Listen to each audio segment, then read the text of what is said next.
So, just a little disclaimer whether you're watching the Modern Warfare pistol only video or the Borderlands 2 video, is that those were all recorded months ago. Like, the Borderlands 1 was recorded in January, and the Modern Warfare 1 was recorded in like April or May. I am still quite sick, so yeah, those are gonna kind of like be filler until I can get back with what I want to do, which is actually a Doom video that I've been starting to record, but I haven't recorded any of the voiceover because I'm dying. Yeah, if you do decide to watch these, thank you. If you don't, I understand. They're not that good.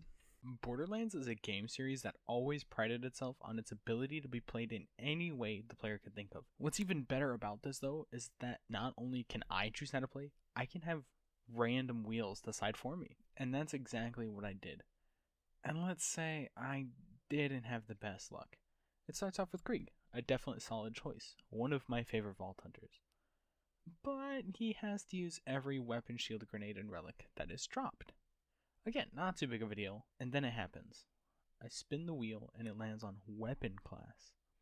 I thought maybe it'd be nice to me and do rifles or shotguns, or I'd even take pistols. But I got rocket launchers.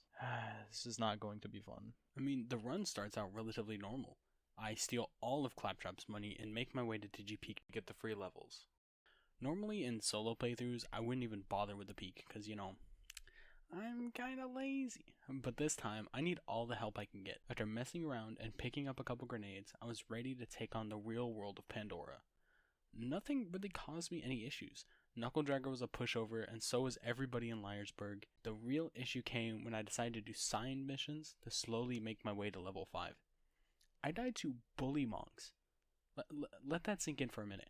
I have probably put thousands of hours into this game over the past 10 years, and I die to a bully mong. That's just sad. Well, after skinning multiple, picking up a shield, and buying a terrible shield, just to replace it seconds later, I make my way to take revenge on the bully mongs that killed me by killing Midgemong. Again, no issue. Boom Boom, dead in a matter of seconds. But regular enemies, I died. I died thanks to a barrel and a couple of enemies that were in that area. I even died trying to save Claptrap, but nothing is worse than the elevator. The soft lock is so common that I almost quit right there. I was done. I probably would have saved myself a lot of pain, but it's too late to stop now, isn't it? After save quitting, I made my way all the way back up, and thankfully this time it functioned and I was able to kill the almighty Captain Flint. I did have one issue where he decided to go into fire phase immediately. I usually have no problem just slashing him to death, but today he decided to be difficult. I almost died because of his impatience, but what I learned is that luckily burning psychos just don't run away. So I was able to get up, and then I ran away, sat up in the starting room until I got my action skill back, and absolutely ruined this man's entire career. Now, this is where I start finding rocket launchers. Or not. How about here? No? I usually get a rocket launcher out of one of these chests. Anyways, lack of rocket launchers aside, I think running through this camp was no problem. Of course, I didn't want to stick around for something bad to happen, but I think it went well. I got the core and made my way into Sanctuary, where I was so lost for some reason. I picked up the assassin side quest, went to Scooter, and then I went to Marcus when I was supposed to be installing cores. I was so lost for no reason. I don't even know what was going on. Even after leaving Sanctuary, I was lost. I wanted to go fight the assassins, but instead, I drove to Frostburn Canyon. Whatever was on my mind must have been important, because I couldn't focus to save my life. I eventually made it to South Boss Demon Power, and the first two assassins absolutely ruined me. The Psycho accompanying Watt smashed me. The Bomb Psychos, that are basically Oni's backup dancers, ended me so quickly. But in the end, both met the same fate to my Buzz Axe. Same with Wreath. Now, Roof is also a pushover, but the mobs before him are so annoying. I was trying so hard to kill them, but backtracking is insane. Doesn't help that I got stuck on the environment, but I ran circles around Roof and made it out a lot better than I expected. I gained a few levels, so now it's time to go ahead and tackle the main story. Of course, starting in Frostburn Canyon. It wasn't really much of an issue. I went down once. Only once before reaching Lilith and fighting off her hordes of psychos. I did sit in place and wait for my action skill to recharge, and I totally didn't mess up the skip and die. You're crazy! I did die one more time, and then ruined the entire career of a couple psychos, and encouraged Lilith's drug problem. Just a normal day's work. Now, after that experience, it's time to try and get my first rocket launcher by farming the couple of chests hidden around the Three Horns Divide. And I finally got it. My first ever rocket launcher. The first of many. Granted, I still have to wait another level to use it, but that would be easy enough once I kill some bullymongs and demolish some bandit technicals to scavenge some of their extra parts. See what I did there? Scavenge? The pre-seq. I'll just leave.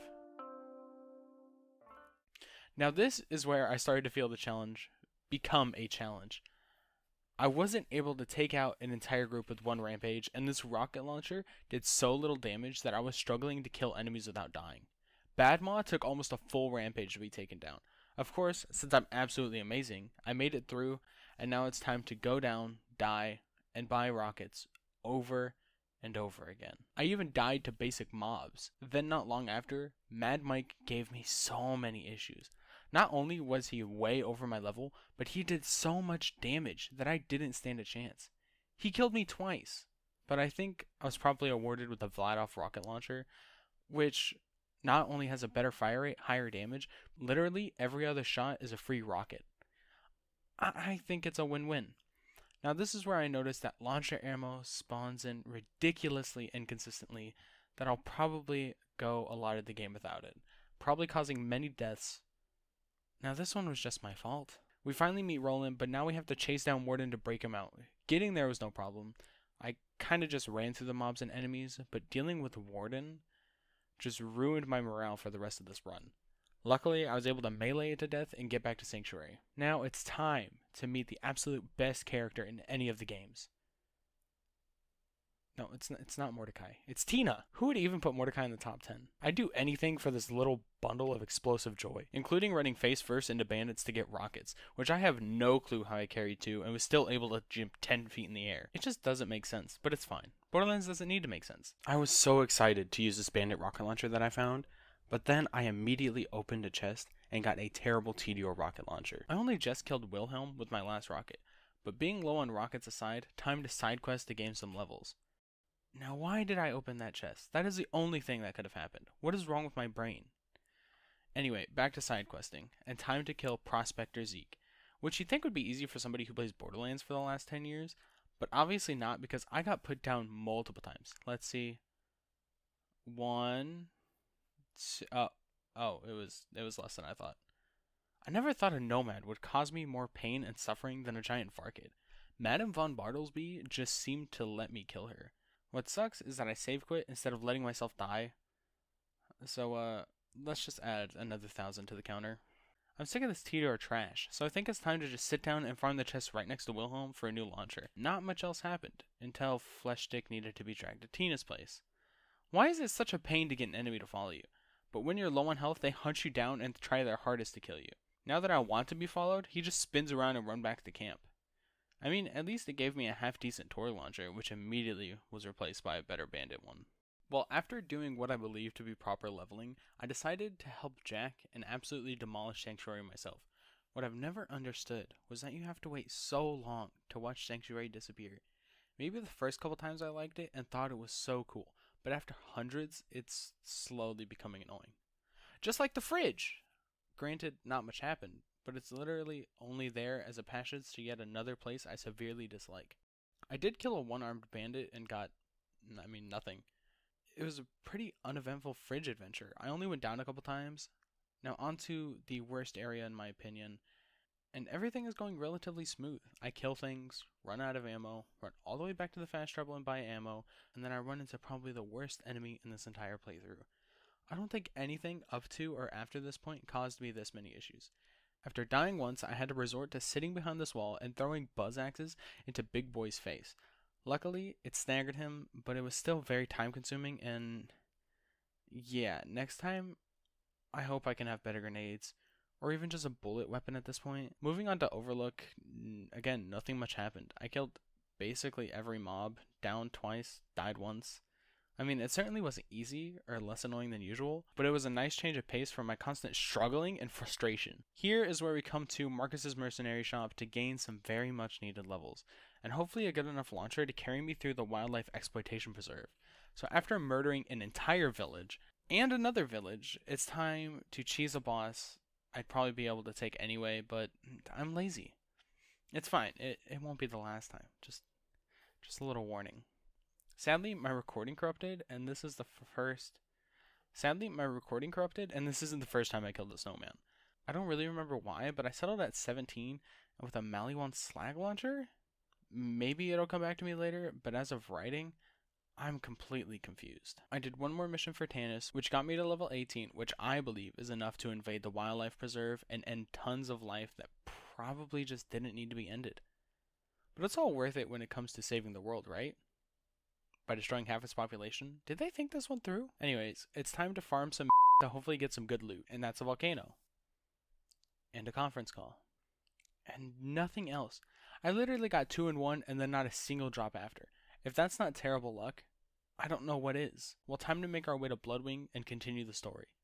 Usually I would grenade jump and go out of the map here, but Krieg is just way too thick to even be moved by a grenade or the thought of a grenade. So for probably the first time in literal years, I am waiting to kill everything and for the door to open. Who does that anymore? Anyways, Bloodwing is such a pushover. I remember the first time fighting her, it was such a struggle. I couldn't do it. But with the launcher and my homing sticky Merv, she was dead within minutes. There was no chance of her living. Oh! And I got a shock bandit launcher. I'm still excited. Like, it makes me happy. Makes my life 10 times easier, especially when I'm fighting a Goliath in Brick's Lair. None of these mobs cause any issues, and the ones we had to fight while destroying beacons didn't either. Except for maybe the ion loaders, considering I'm using a shock launcher. After killing loaders, it's time to test my rocket launcher on Jack before I meet him further down the line. I'm able to blast my way through opportunity relatively unscathed, but what I didn't realize was how terribly underleveled I was, and how much grinding I would have to do before going to invade Handsome Jack's precious bunker. I went from stealing alcohol, to killing a foreman, getting my first legendary shield, to destroying a crane, to killing a bandit and Hyperion soldier who were looking for buried treasure, and killing them over and over and over again until I reached level 23, which I think is more than enough to face the hardest challenge yet. After making my way up the mountain and finding out these turrets are invulnerable to rockets, but I can slash just fine. Sadly, after dying to a constructor, I had to run all the way back down to grab rockets from the vendor, to run all the way back up to die again. But as I say, third time's the charm, right? Now on to the biggest challenge yet. Not really, I just sat under and cheesed it. But karma came back to bite me, and I stupidly jumped off the edge, which meant I had to fight Bunker all over again. Luckily this time, I died just after Bunker was 100% dead. Now for the actual first real challenge. How many times have I said that? Anyways, a lot of mobs, with not a lot of ammo. Luckily, I only died a couple times, and sadly, after a hard-fought battle, we had to watch our favorite character get shot in the back and left for dead. The game offsets this emotion with, you'll never guess, loot! You know, I already forgot about the death of someone who's been there from the start, because you're just throwing loot at me. I got a new launcher. It's so much better than the one I was using to fight through those seemingly endless loaders. Before I head on to the Iridium Blight though, I need more levels, because I'm still incredibly underleveled. So back to farming Mobley and Gretel. Another good way of getting XP is killing King Mong, who will hopefully drop us a bada boom? Maybe? Perhaps? No. He didn't drop it a single time. But we did get to see Donkey Mong. That's pretty cool. I'm just sad now. Eventually I got bored and decided to make my way to Sawtooth Cauldron and absolutely pummel my way through anything that dares cross my path. From ambush commanders to caustic Goliaths, I destroyed them one by one. Even Mortar, the main boss of the area, went down no problem. Except where I died and he dropped the pandemic. Luckily, I didn't have to hold on to it for that long, because I went up to the top and immediately got a grenade drop. I struggled a little bit destroying the buzzards, but nothing could withstand the force of a rocket launcher and a couple of buzz axes. Nothing. Nothing at all. Not even sergeant loaders, right? You know, these stations are so annoying. So many mobs, again. That's one thing I dislike about this game, is that near the end, it's just mobs. Like, there's nothing else to the game. When I started this challenge, I didn't want to cheese bosses as much as I did, but at this point, I kind of had to. While fighting Saturn, I realized I just don't do enough damage. I eventually killed the big hunk of metal, made my way to the map room, and died as I jumped off. The ledge, which led me to the final area. And luckily, it went relatively smoothly. Well, time to fight the warrior and Jack. Jack went down really easily. He was such a pushover, but the warrior had to be cheesed. There was no way I was killing it without sitting back and shooting rockets over the rocks, which again, Karma came back to get me because I was immediately killed after entering the arena. I just started again, wasted thousands of dollars and hundreds of rockets, but finally, it was over, and I beat Borderlands 2 using rocket launchers and picking up every single weapon I could find.